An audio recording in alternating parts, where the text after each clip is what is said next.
Hey guys, welcome back to our channel. Today in this following video, I'll be showing you the ways to short on Kraken. So in order to short on Kraken, all you need to do is open up a browser and then on the web address bar type in www.kraken.com. Now this is going to take you to the official web page. So here tap the login button and then log into your account. So once you're logged into your account, this is going to take you to the other interface that looks something like this.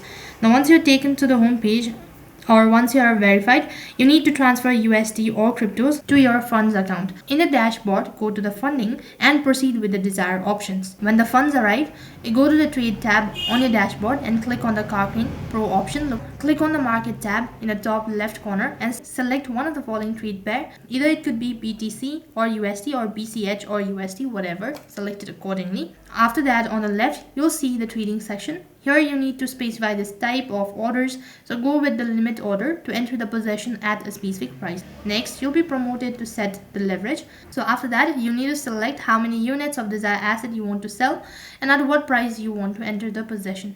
After you've done with that, also the entrance point is determined. You can set the timing for the position as well, and after that time window expires, the order is automatically cancelled if it has not been fulfilled. So that's basically how you can short on Kraken. That is all for this video. I hope the video was helpful. Make sure to like, share and subscribe to our channel. Thank you for watching. See you in the next video.